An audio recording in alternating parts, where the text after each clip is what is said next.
Well, good afternoon and welcome to another NLP Talks Podcast live. If it's the first time that you found us here and you're watching on YouTube, then please make sure you subscribe and hit the notification bell. And if you're watching on Facebook, then you're obviously in our Facebook community, which is amazing.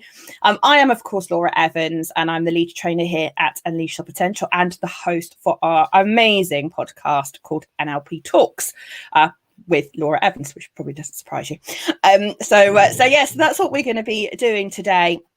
So welcome along, whether you are joining us live or whether you are catching us on the replay. Michelle has some assistants that have decided to growl in the background. Yes. That could be fun.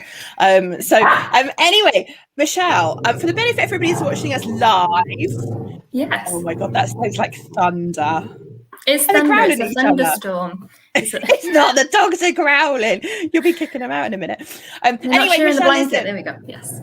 They don't want to share the blanket. Oh, Jesus. You got to love it. It's like trying to work out. Hey, whoever that is that's commented on Facebook, thank you for joining us. We can't actually see your names. So if you're going to comment on LinkedIn, comment on Facebook or YouTube, please put your name in so we can say hello to you. Anyway, Michelle, listen, introduce yourself, would you, for the benefit of everybody that's joining us live. So I am Michelle Langford. I am a long-term member of the Unleash Your Potential community. And off the back of master practitioner training, I have started my own business, which is Milan Coaching. Yay, so exciting. So I'm so delighted to have Michelle here with us today. I'm always so excited when people from our community decide that they'd love to come on the podcast with me and share their story, which is what Michelle has kindly agreed to do today. So I really hope, as always, you enjoy the podcast. As you know, we're recording this live as a pre-record, so you guys watching us live are like getting the first bite of this, right? Because we haven't even released it properly. That will be coming out. Michelle's episode that we're recording right now that you're here with us watching will officially release on the 14th of July. So if you're here live, you've seen it before everyone else. Always nice to be in the in crowd, right? So cool, right, Michelle, let's get on with this. So could we start by getting you to talk a little bit about what was life like for you pre-NLP? And I know it's difficult because you've done so much training now, but could I get you to cast your mind back to what life was like for you before NLP? And would you share a little bit of an insight with us as to what was going on for you at that time? Yeah, absolutely. I remember it well. So I've been in my career, a good career, for about 18 years at the time. I remember turning up to the first prac coach and saying, you know, I'm 80% imposter syndrome and 20% sarcastic and I need some help. And what Love it. Help I got. And what had happened is I'd settled. I just got used to the day-to-day. I had stopped dreaming about anything new, but I felt a little bit incomplete. So I'm what you might call a course junkie. Everything that became available, I went to. I trained in so many different things, looking for a different career. So I've tried accounting, mediation. I've done various physical training in case I wanted to open my own gym or become a personal trainer. Anything and everything I was trying and just not finding my fit. It was all very interesting to learn, but I couldn't quite find my fit. Nothing really made me feel like, yes, this is what I want to do for the rest of my life. So I just continued plodding along every day. And I think, like most people, I went through stages of hyperactivity where I was really productive and I was on a roll and I had my routine and I was training, I was working, I was doing something every single day. And then I'd hit that paralysis point where it just went, this is too much. I'm still not satisfied. What is the point? And it led me down the road of, I need help with this. I just don't feel like I can do anything. Who am I to do anything? Who am I to get a promotion? Who am I to change my career? A lot of problems with self-worth, self-esteem. So I was in therapy for about 4 months prior to practitioner course, just trying to establish why. Why did I feel like this? What was the root cause? What had happened in my past that had led me down this unsatisfied path? And then I found NLP. How exciting is that? Yeah. And I think it's, I mean, we're going to talk a bit about your coaching business a bit later, but I think that whole just settling for life as it is, I think is so common, right? I mean, I know these are the type of people you work with now, and we'll talk more about this later, but for you at that time, I guess life must have felt a little bit like you were just kind of like trudging through life, like what was the point, and like where was this going, and was that the kind of stuff you were thinking about at that time? Yeah, and I'd always thought it was very cliche when people would say I can't get out of bed in the morning, because you'd catch me in my hyper-productive week and I was nailing life, I was a busy fool. But then on the dip, when I used to lie in bed and just go, what's the point in today? What is different about today? There's nothing exciting about today. It's the same thing every single day. And it's soul destroying, absolutely soul destroying. Nothing wrong with the career that I had or have. I'm very successful in what I do, but that spark, there was no spark. So it was all a bit and I remember you saying, okay, yeah, cool. I remember you saying that at that point in your life, you were someone that would perhaps identify as having anxiety and depression. Is that's something that I'm guessing, these down weeks or times that you were describing, I'm guessing that was, like you say, paralyzed you, like really got in the way.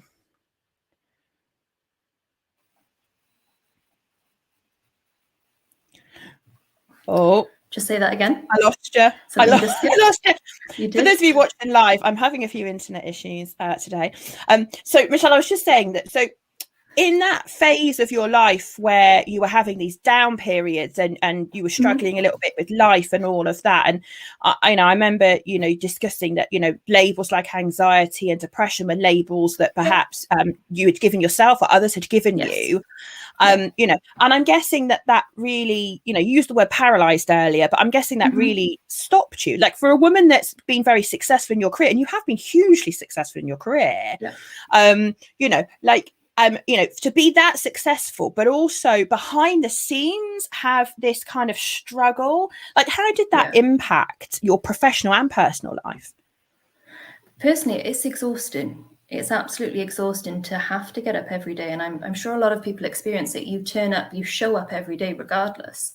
But inside, you're absolutely exhausted because you're trying to pull yourself along, show up at the same time, carry a team, carry a career. And it was hard. And there was a lot of shame attached to it, because the shame was, I should be better. I am too old for this. I am too old to have depressive dips. I am too old to be messing about with emotions. I should turn up and I should be performing. So it's absolutely exhausting. And my career, I probably stayed under the radar. I flew under the radar for a long time because I didn't want to draw attention to myself. And it was that fear of, if I put myself out there, somebody's going to tell me, no, you're not good enough, you're wrong. So yeah, very exhausting period of life that was.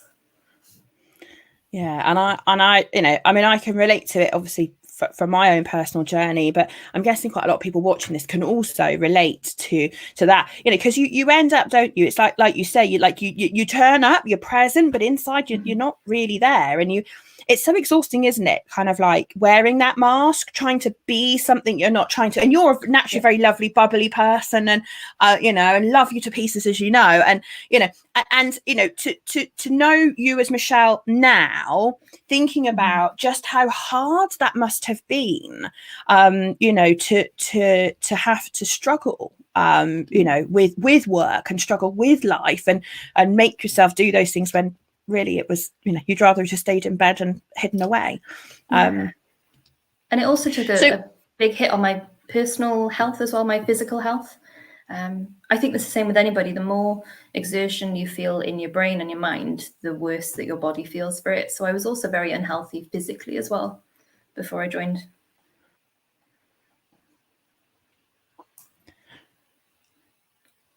Am I on delay? Oh, are you there? I'm here. I'm here. This is going to be fun. If you're watching live, again, I apologize, dodgy internet. This is going to take a little bit of editing, this one. I can feel it coming.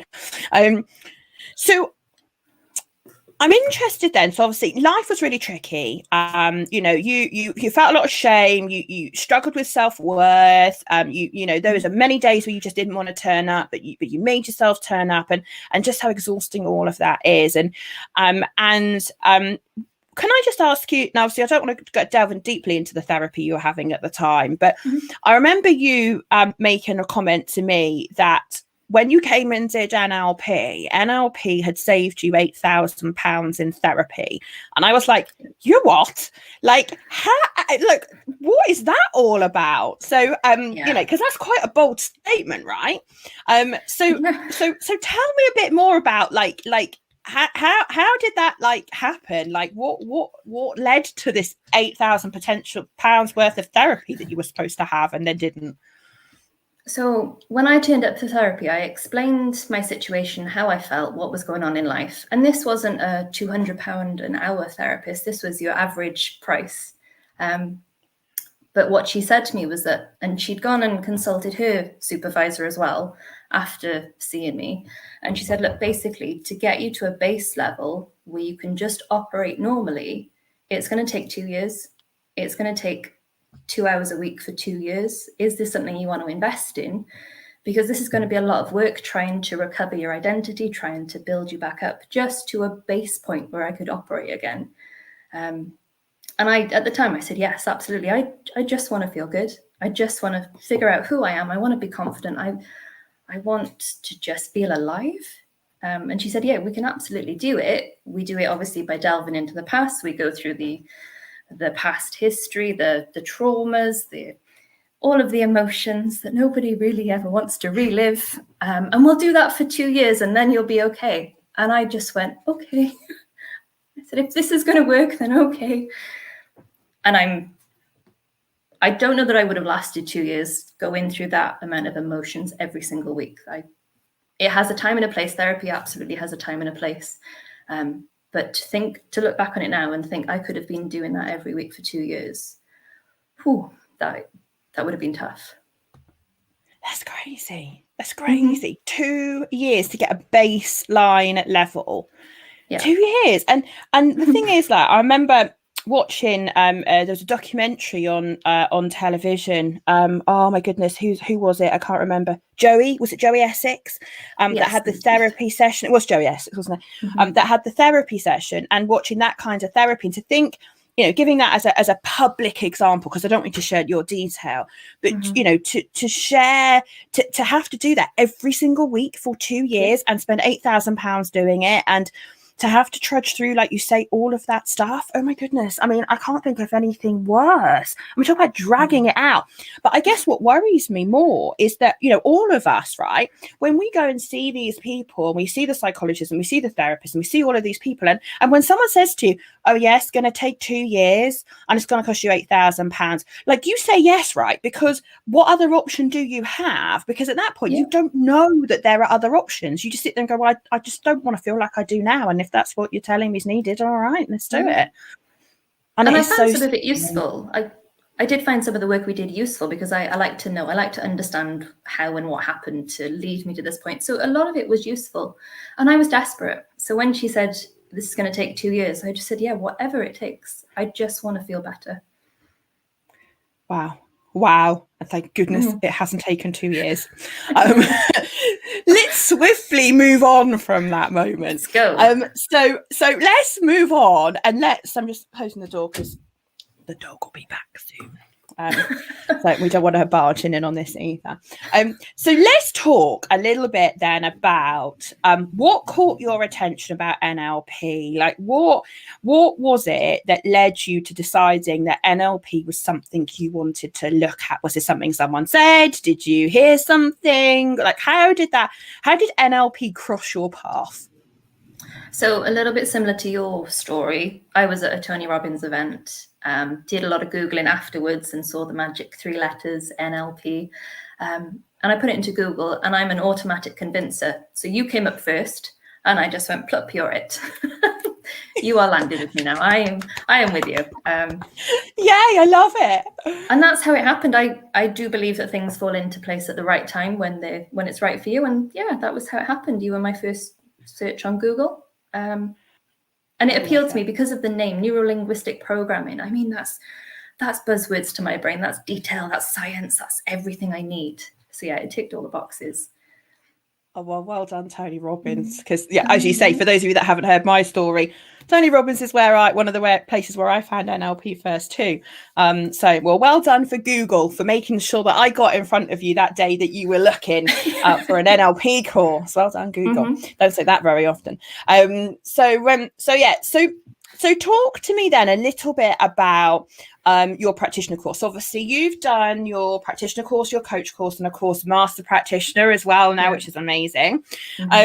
So talk to me a little bit about some of those light bulb moments, when you were sat on that course, realizing that you'd been told potentially 2 years worth of therapy, but then all of a sudden you're sat on this course going, right, okay. And I mean, I don't want to put words in your mouth, but I'm guessing light bulbs were going off in your head all the time about how you didn't need 2 years and actually how fast and easy it was to start to change your life.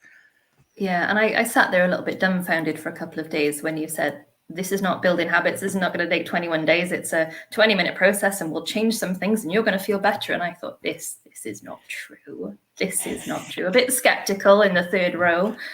But yeah, it was one of the key things that I took that week was you said the phrase,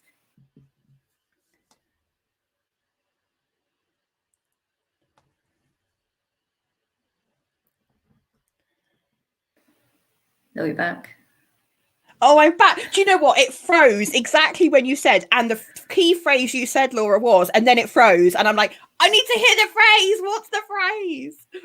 Yeah.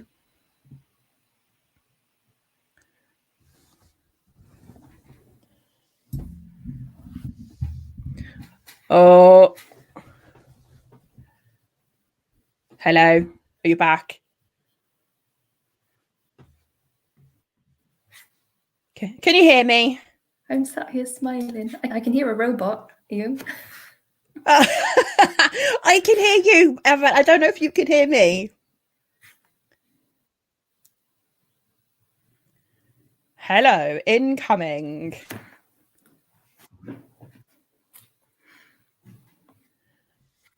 Hello, are you there? Can you hear me? Am I back? Hello, hello, hello. Are you there? Hello? Can you hear me? Oh, no. She's gone, ladies and gentlemen. She's gone. It might not have been my Wi-Fi after all. It might have been Michelle's. Right. Bear with, because we need to know what that phrase was. Okay. So bear with me a second while I just go back over to Facebook and send her a little invite. Okie dokie. Bear with me, people. Oh, hold on. It sounds like I've just had a beep in my ear. There she is. She's back. It must have been your internet then that was playing that rather than mine. One of the squirrels has chewed through the line, clearly.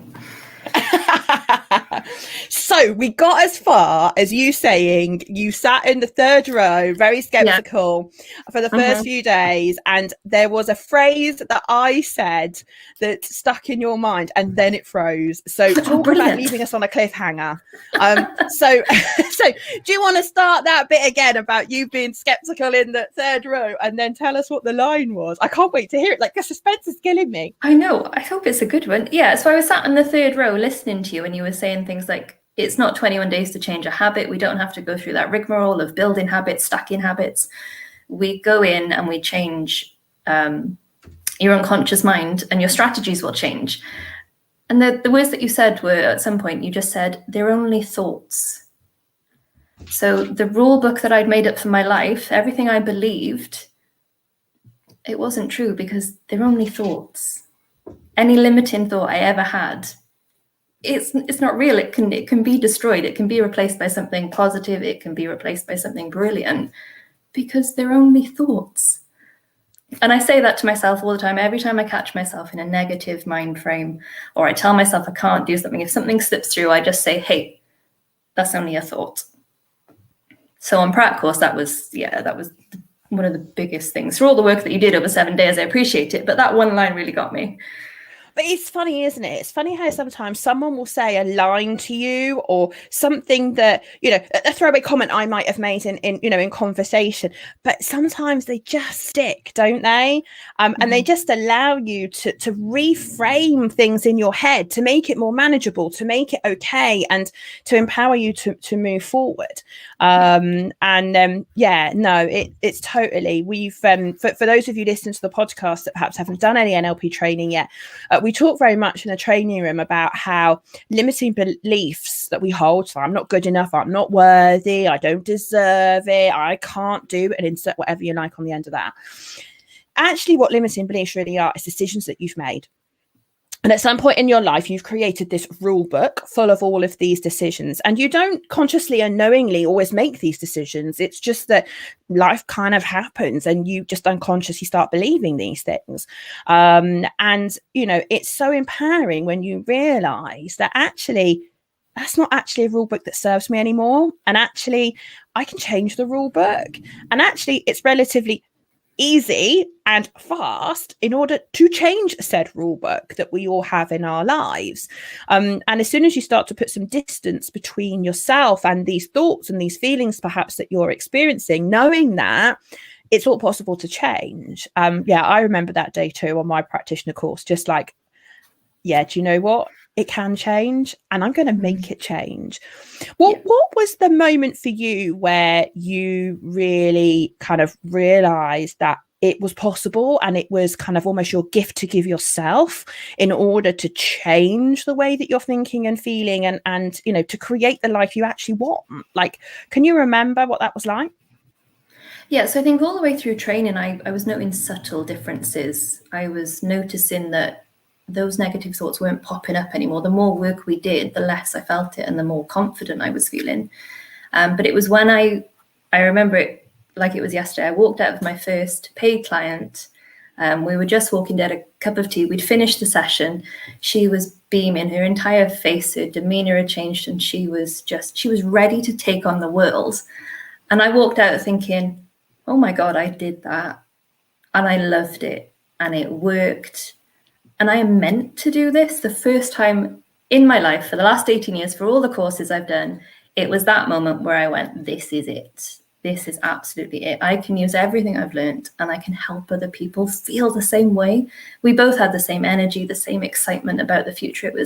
It was unreal. And that's the bit I'll harp on about forever. Just that moment afterwards of going, this is it. The clarity I had after all the training.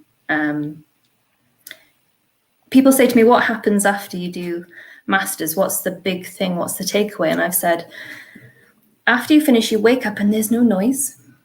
There's no chatter. There's no internal nonsense going on. There's no more limiting anything. You just wake up and you are clear on exactly what you need to do because everything is aligned. All your values, all your beliefs, everything is aligned. And there's just this clear focus on what's next. It's absolutely amazing. I'm still buzzing from it.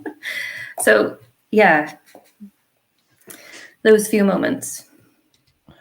And I think that's a feeling that I know I can relate to, and I know the majority of our master practitioner community will also relate to, is that feeling where you look at how you've worked with someone else in what is a relatively short period of time. I'm guessing you're probably referring to maybe some breakthrough coaching that maybe you've done, and which potentially 2 days. That's kind of what we're talking about. Certainly not 2 years. And that you never get bored, do you, of seeing that glisten in someone's eye when you've helped them, where their shoulders drop because all of a sudden they're not carrying the weight of the world on their shoulders anymore. All of a sudden life becomes possible. And that feeling, I wish I could bottle that feeling. I really do, because you've just reminded me exactly what it feels like. And I'm feeling it right now as we're talking. That is such a special feeling when that you've had a hand in changing someone's career, changing someone's life, changing someone's outlook. That's fascinating. So when you talk about finding your real purpose. Is that what it means to you? Like, tell us a little bit more about finding your purpose. Like, what's that about for you? Yeah, and I struggled with it for the longest time. I was looking under every rock, under every training course that was out there, trying to find it, and it never really felt right. Nothing ever really felt right. And after I'd worked with this one particular person, I walked out and I just felt like somebody had scooped sand in the hole that I was carrying, and everything was just aligned. I keep using that word, but that's how it felt. Everything was just going in the right direction at the right time. Everything just felt right. And that's how I would define, I know my purpose now, because I felt it. I have felt that difference and that shift where everything just feels right. And I know I am doing what I'm meant to be doing with the people I'm meant to be doing, and I'm enjoying it. And at the time I really went, I didn't know this could happen. I didn't know you could have a career and be this happy and this fulfilled. I've heard people say it, but I didn't believe it could be true. It was absolutely amazing and there was that certainty, that knowing that this is it. This is absolutely it. You just know. There's no doubt. There's no, oh, but maybe I should do that instead. Maybe nothing. It was just absolute certainty that this is what I'm meant to be doing.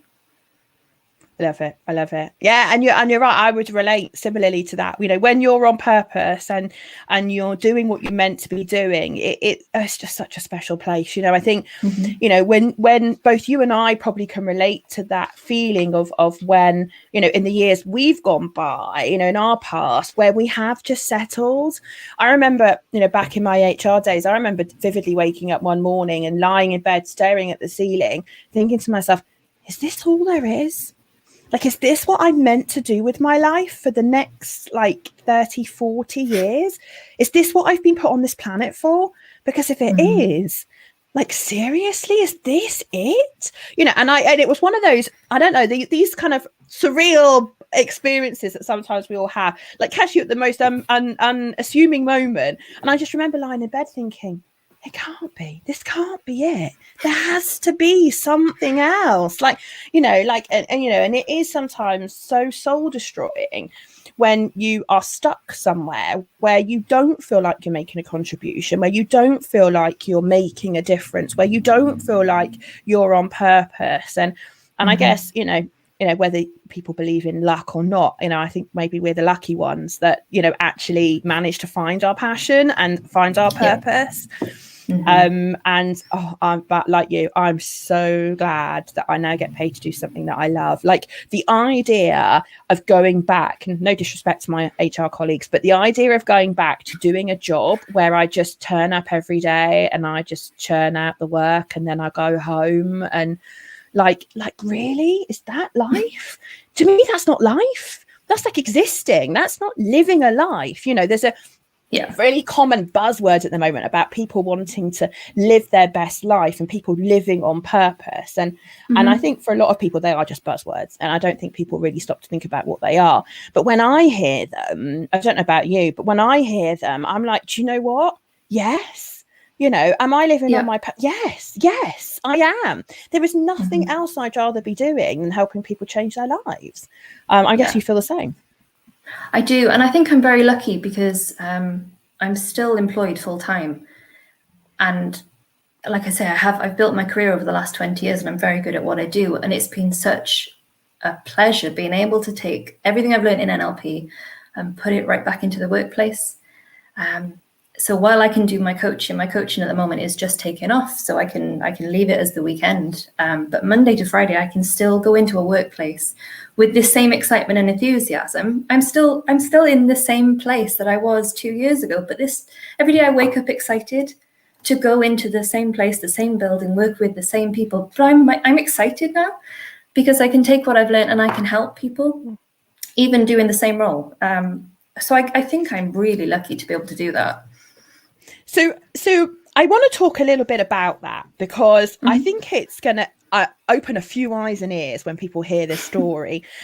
Because, you went into work, right? So I can't remember after which course this was, but you did one of the courses and you went into work and said to the people at work, I'm giving you advance, well, words along these effects. You can tell us what you actually said, but my interpretation was words along the effect of, I'm just leaving you prior warning. I'm leaving in 5 years because I want to be a coach. And essentially we need to come up with a plan. You know, like, I tell you what, that took guts, right? And obviously you can tell the proper story, but that took guts to do that. Like, how many people actually have got the guts to go in and tell their boss what their plans are, and then to start to realize them and have them received as well as they were from your company? Like, I'd love you to share that story with everyone. Yeah, and I've had nothing but support from the business I work for. They have been supportive all the way through practitioner course. I didn't say anything because I wasn't sure how I could use it in the workplace. It was all about me. I wanted it for personal development. I wanted to see what was going on and fix what I could within myself to give myself more opportunities and a better feeling.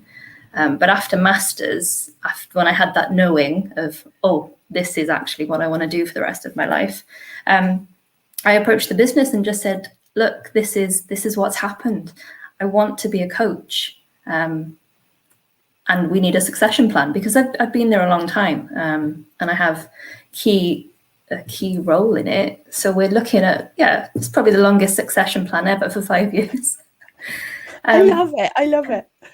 But they have been so supportive, understanding what I can do with the toolkit that I've now got. So over the next 5 years, I can put as much help into the business as I possibly can, supporting other people and helping other people feel great like I can, working full time, but being happy about it. There's nothing to say that you have to be self-employed or have your own business to be happy. You can be happy as an employed person. It's just figuring out, what are the thoughts that stop you from doing that? You are so right. You are so right. So I remember you telling me, so you'd had this conversation at work. They're really receptive to this. You're like, right, folks, I'm not going to be here forever, so we need to sort this out. And I remember you then saying, they said, okay, so what does the plan look like? And you said, I don't want to work Thursdays and Fridays or whatever it was you said. And then all of a sudden they're like trying to create a role for you because they can see the difference in you and they can realize the value that you can add in the business in a different capacity. So forgive me if I'm wrong, but last time you and I spoke, there was a proposal you were putting forward to basically create reduce the hours that you do in your current job, and actually then to create hours that you could use doing more coaching in the organization to reinvest in the organization. They're almost creating a little mini role for you. So tell us a bit about that. Yeah, I mean, which company wouldn't want an internal coach who knows the pain points of the business, who has experienced them for the last couple of decades? I'm all for hiring external coaches and outsourcing things like that. But what a benefit to have for an internal person to already understand the employees.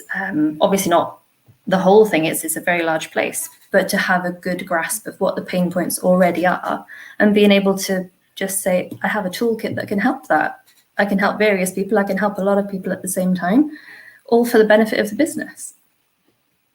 So yeah, it's about taking that toolkit. Yeah, at the same time.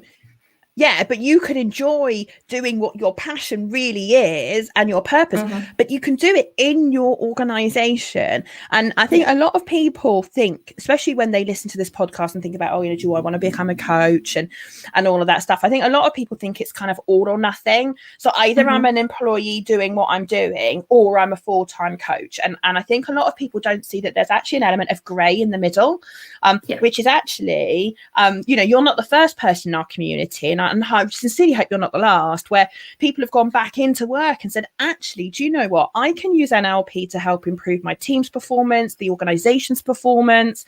And actually, there's this massive toolkit here that isn't just for me, and it isn't just for my coaching clients that I see on the weekends. Actually, this could add value to the business.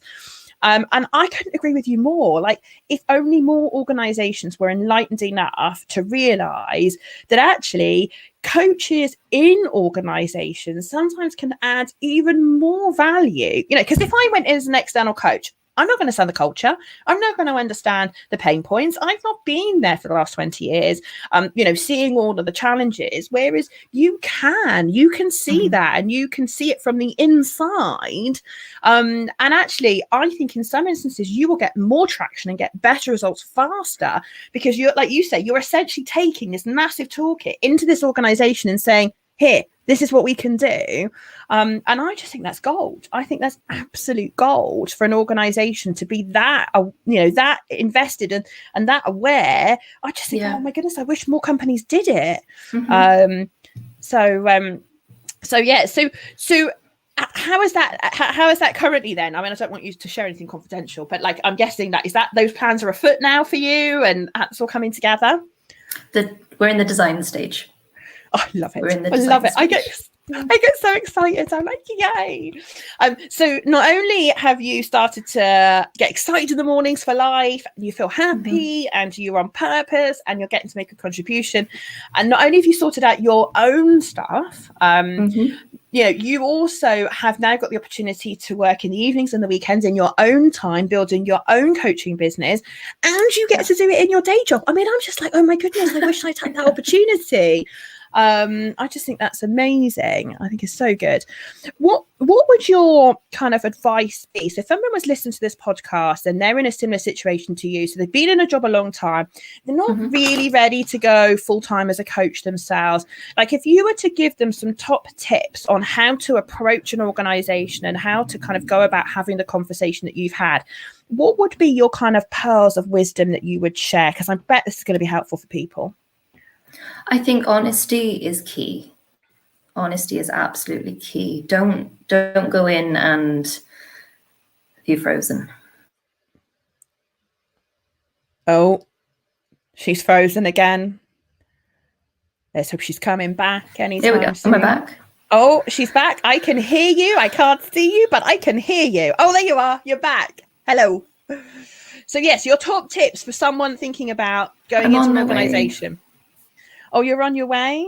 Oh, your mouth's moving on the screen, but nothing's coming out. Oh, I think we might have lost her again. This is such a good podcast. I hope you're enjoying it. So we're just going to wait for Michelle to come back. I've still got loads of questions I want to ask her. We've been here for 35 minutes already. Probably another 10 minutes. I hope if she's going to come back, I really want her to share with you what she's been doing in this part-time business that she started to create. So her coaching business is called Milan Coaching, not to do with the place in Italy, but she'll tell you more about why it's called Milan Coaching later. You're back. I was talking about you behind your back. There's going to be a strongly worded letter to Plusnet after this. And she's like, not having it.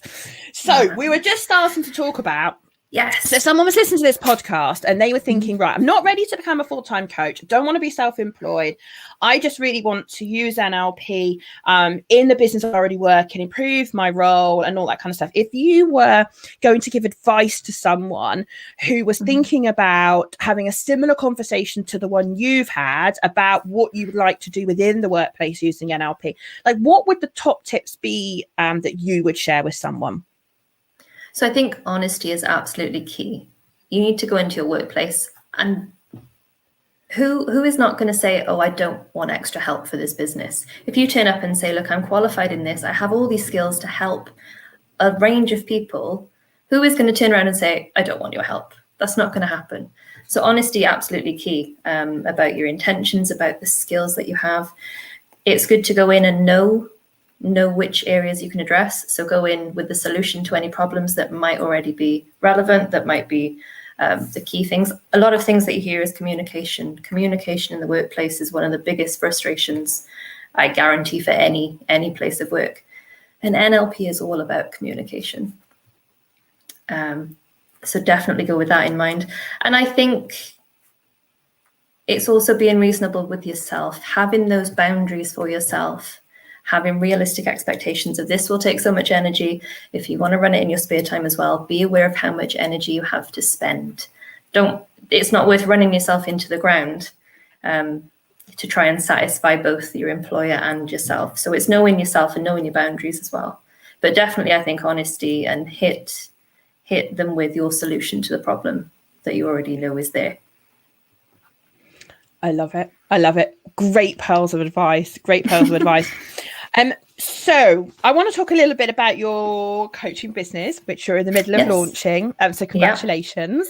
Thank you very much. And it's so exciting. So it's one of the things that brings me so much joy when I'm sat here on the sideline watching people like yourself who are in our community go, and here I am, like I'm here to help the world and I'm here to make a difference. And I just love it. I'll never, ever, ever get bored of seeing people help other people. Anyway, it's not about me, it's about you. So tell us a little bit about your business. So I told everybody just now while you were gone that your business is called Milan Coaching. So tell everybody a little bit about how you got on that name, what's your coaching business all around, and then I'd love you to tell us about some of the results that you've already been getting with some of the people you've been working with. Yeah, so Milan Coaching was born off the back of the last course that we did. Probably before that, I remember walking into the last day of coach, and you said to me, "You look different today," and I said, "I'm a coach now." And my whole demeanor on the last day had changed. And I just walked in fresh with a new attitude. I was determined at that point it was happening. So Milan Coaching was probably born that day. It's just my name. I was one of those people who spent hours tossing out buzzwords and trying to think of a cool company name. And in the end, I just mashed mine together and said, this is who I am. This is my business. I am proud of that name. So you took the MIC of your first name and the LAN at the start of your surname. Exactly. I love it. I shipped myself. Exactly. I say to people, don't waste hours and days trying to pick a name. Just pick a name and get on with it. And then Milan Coaching was born. So tell us a little bit about your coaching business. Yeah, so it's aimed at career professionals who, like we've said, have settled, who are just existing. Nobody needs to exist. Everybody deserves their dream life. I don't care how cheesy or corny that sounds. You deserve an exceptional life. And we live exceptionally by thinking differently. And that's what I'm here to do. I like to think of it as you're kicking down your barriers and turning them into building blocks to step into your new life. So not only do you kick your barrier down, you stand on top of it to reach your new dream life. So that's what we're doing. That's such a brilliant metaphor. That's amazing. I love it. That's so perfect. I think it's a good visual, isn't it? You walloping something down and then you stand on top of it. Yeah, it's like, this is not going to beat me. In fact, I'm going to use it to help me build the life. I'm just like, I've got all these wonderful pictures in my head now. And I'm like, oh my God, that's so amazing. So amazing. What a way to reframe some of the stuff from our past and think it's not holding me back anymore. I'm going to use it to propel me forward. It's going to give me a leg up. Love it. And some of the results I've seen so far, I've worked with somebody who just had run out of steam, wasn't sure what was next. And they have actually gone, I'm going to start a business. I'm going to do this. I've got this skill. I am going for it. I'm going to launch my own business. And when you walk into coaching, you don't know what the actual outcome is going to be. You know that this person is going to feel so much better by the time they finish, but you can never imagine what the final result will be for them because it's so personal. And that's the great thing about it. Other people I've worked with, it's been procrastinating about starting particular projects or starting businesses. And now we're absolutely flying, especially at the back of a pandemic. You know, everything has been so tough. And these people that I've worked with, they now have this drive and this ambition and that their passion is back. And just to see people with their passion again, it's been wonderful. Since we've started coaching, it's been absolutely amazing. I love it. It's amazing, isn't it? It's just like you say, when people rediscover their passion, that's such a special place to be. And you have a hand in it, and it's just like, it's amazing. The way that we enable other people is just phenomenal. And I couldn't be prouder of you and everybody else in our community that that is out there making a difference. That's what it's about, and if you've been listening to this podcast for a while, you'll know that my personal mission is during my lifetime to positively impact 50,000 lives on this planet before I leave. And I can only do that through people people like Michelle and all our other coaches, because there's not enough time. There's not enough Laura Evans to go around.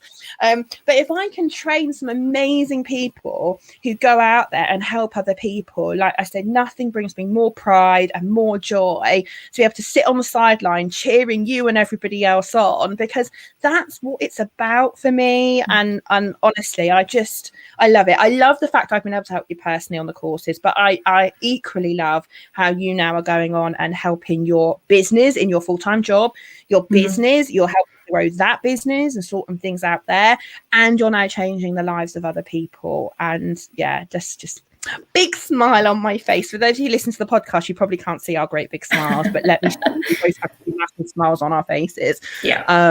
So yeah, so the future for you then, Michelle, as you're moving forward, having done all your NLP training now and successfully, so you know, what's the future look like for you? Like, how are you feeling about that compared to how you were pre NLP? I mean, what a difference, I'm guessing. Oh man, the phrase that I'm clinging on to at the moment is the universe has no cap for me. There is nothing that I can't do. So I probably need a bit of a more strategic plan, but I'm just excited every day to just get out and coach. And I'm happy living with this excitement for the time being. Oh my goodness, yes. And I hope it lasts for the rest of your life. And every single day that you get up feeling that passion and feeling that purpose and feeling that excitement. And and you know, as I say on many of our podcasts, you know, when I get the opportunity to sit down and have a chat with you guys, I love it, and I learn so much. You know, I had absolutely no idea about what had happened to you prior to coming on our courses, because NLP is content free, so I don't need to know the past.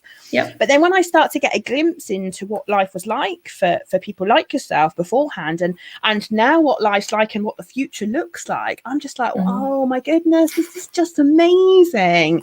Absolutely amazing. And thank you so much for being so awesome and embracing everything I've chucked at you and everything else. And Michelle's even come in and helped me on the last Master Practitioner course with our modeling day, and awesome you were at that too. Love it. So thank you so much for being an awesome member of our community. Thank you. Can I just ask you a few quick fire questions, and then what I'll do is I'll give people your details, because I'm sure having listened to this episode, people are going to want to reach out to you and find out a little bit more about Milan coaching. So if say someone's listening to this podcast episode and maybe it's the first time they've come across me, maybe it's the first time they've come across NLP, you know, if you could give them any kinds of pearls of advice in terms of what you would say to them if they're sat on the fence thinking, oh, you know, maybe this might be for me, but I'm not sure, like, what would your pearls of wisdom be? Rosie's just given you hers. She's barking in the background. Rosie's I'm sorry. Wow, Rosie's just sorry, hang on. Thank you. We don't need you on the podcast. Thank you. I know you've done an amazing job. Well done.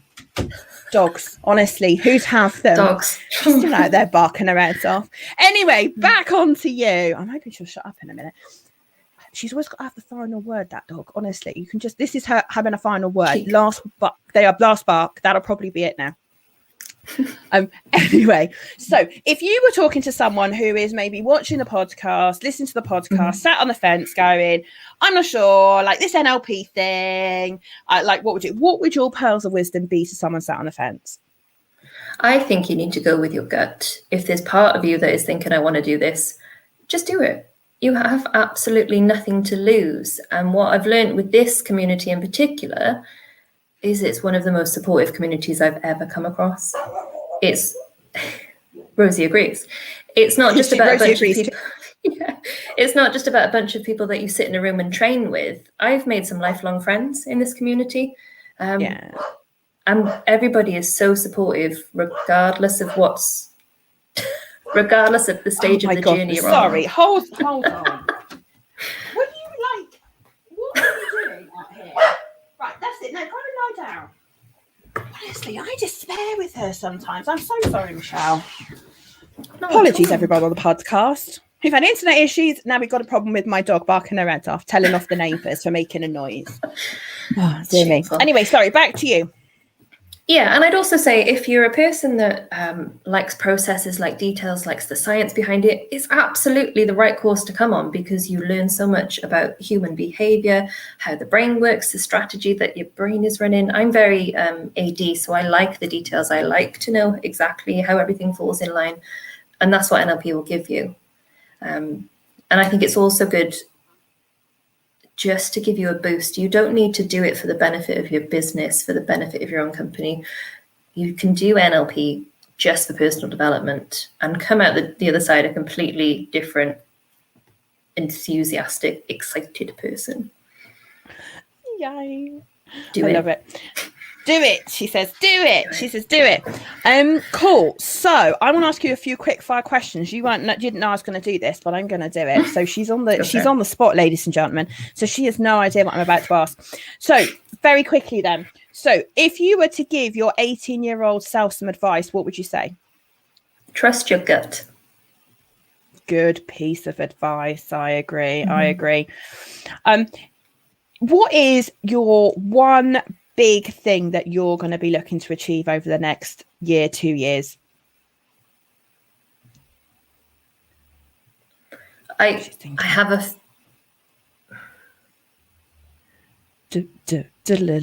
boom. Oh, I don't want to sound I have a financial goal that I've always told myself I will never make, I will never reach. I won't tell you what it is, but it's in my mind and it's in my head, that to reach that, I will know, yes, I've absolutely done myself proud. Oh, amazing. I love it when people set goals like that, that they like historically, no, that was never possible. And now all of a sudden you believe it is, and you're going to start the process of doing it. And I love it. I absolutely love it. Yeah. Michelle, you have been amazing. Thank you so much for your honesty and being such an open book today on the podcast and sharing your story. I know you will have inspired many, many people who go on to listen to this episode. So on behalf of myself and the community, thank you very much for coming on the show. Now, listen, I am pretty confident that there's going to be people that have listened to this afternoon or on the podcast whenever they listen to it that probably will want to reach out to you and have a further chat and find out a little bit more about you and Milan Coaching and how you can help. So if anybody's listened to the podcast and they do want to reach out to you and they do want to connect and find out a little bit more about what you do, where's the best place for them to go? So come on over to the website. It's milancoaching.com, and that will give you access to my email, my Instagram, my Facebook, everything. You can pick your pleasure on there. That's the easiest way to get me. Fab. And your email address is on there as well, I'm assuming, as well. Perfect. So Milan Coaching, say again, Milan.com. I was trying to remember I was trying to remember the back end then. So milancoaching.com. So go and check out Michelle's website, folks. And if you're looking for a coach to help you move past feelings, just settling for life, and if you know that you are destined for more, then I know you're going to want to go and chat to Michelle. So Michelle, thank you so much for joining me. Just before we go, folks, just a couple of reminders. So our next interview is going to be with an equally lovely Kat Perkins. I cannot wait to interview the career superwoman that she is. That's going to be so exciting. So stay tuned for that. You're also going to probably hear from me too. So keep making sure that you subscribe to this podcast, because we put out so many podcasts and great content. We're in the middle of season 5. So please subscribe to the podcast on whatever platform you want to subscribe on, whether that's Apple, Spotify, or any other popular podcast platform. Please make sure that if you want some videos of me doing NLP and things like that, go over and check out our YouTube channel. If you go over to youtube.com/unleash your potential, then you will be able to go and find lots of very short 10-12 minute videos where I showcase NLP. And hot off the press, I think I need a drum roll. Michelle's done one too. I literally last week or the week before released a brand new document called How to Select the Best NLP Course for You. Now, this was born out of a load of questions that we get from people looking for courses going, Laura, it's overwhelming. There's too much choice. How do I make the right decision for me over the best training? And the document's not about me promoting myself. Obviously, I'd love you to train with me. It's just about making sure that we stop this issue where people are making mistakes mistakes because they're picking the wrong provider because they're not asking the right questions. So we'll put the link in the description to the podcast, or go over and check out unleashyourpotential.org.uk. And on the front of my website, you'll see a great big sign that says access the guide here. So go and check it out. It's completely free. I don't even want your email address because I don't really want to know who's had it. All I want is I want to be passionate about helping people choose great NLP training providers. And if it's not me, I'm cool. And if it is me, even better. But do go and check that out on my website, unleashyourpotential.org.uk. Right on the homepage, right there in front of you, will be a big sign that says download the guide. Go on there and you'll download the guide. And there's three videos I've done to go with it. So if you don't want to read it and you just want to watch me, that's all there too. So there you go. So there's a few bits and bobs for you to be getting on with. I'm going to be back very, very soon. Like I say, our next official guest is Kat Perkins, which would be amazing. Michelle, thank you again so much. Really appreciate it. Sorry for the dog noises, but I hope that will add to the experience. Listen, take care, everybody, and we'll see you back here on the podcast really soon.